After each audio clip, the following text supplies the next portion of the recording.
Να δημιουργήσουν βιοεντομοκτώνα που θα αντιμετωπίσουν αποτελεσματικά και χωρίς να επιβαρύνουν το περιβάλλον και τον άνθρωπο έντομα που μεταφέρουν ασθένειες σε ανθρώπους και καλλιέργειες, επιχειρούν επιστήμονες του Ινστιτούτου Μοριακής Βιολογίας του Ιδρύματος Τεχνολογίας Έρευνας, που συμμετέχουν στη νέα προσπάθεια, η οποία εντάσσεται στη νέα ερευνητική έδρα, η οποία δημιουργήθηκε στο Ινστιτούτο με χρηματοδότηση από την Ευρωπαϊκή Επιτροπή. Θα προάγει πολύ την βιολογική έρευνα, είναι πολύ σημαντική έρευνα για την βιοιατρική και τη φαρμακευτική.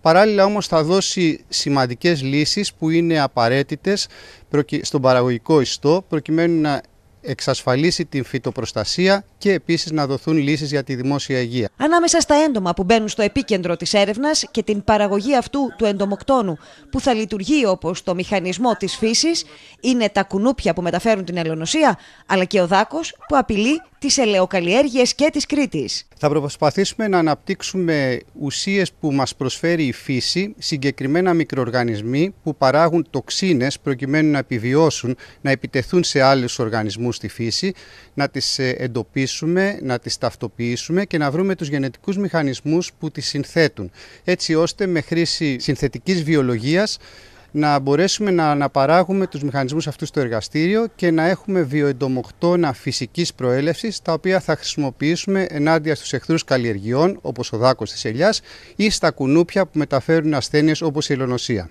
Αναπτύσσοντας τα βιοεντομοκτώνα, οι επιστήμονες του ΙΤΕ θα καταφέρουν να διευρύνουν αυτό το μηχανισμό της φύσης και να αντιμετωπίσουν χωρίς επιβάρυνση τις συνέπειες που προκαλούν τα έντομα. Εδώ βλέπετε το δάκο της ελιάς που απασχολεί πολλούς παραγωγούς. Είναι ένα από τα μεγαλύτερα προβλήματα που αντιμετωπίζουν οι καλλιεργητές στην Κρήτη.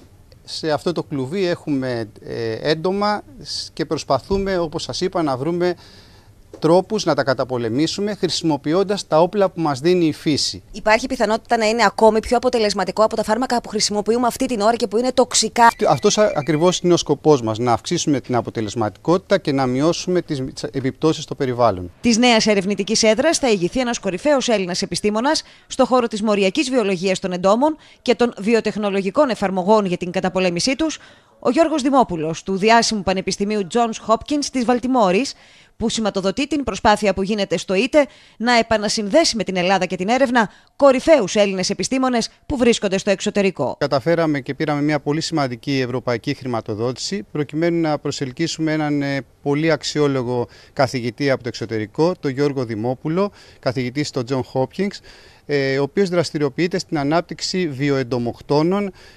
Θεωρείται από τους κορυφαίους καθηγητές στον κόσμο στη μοριακή βιολογία των εντόμων.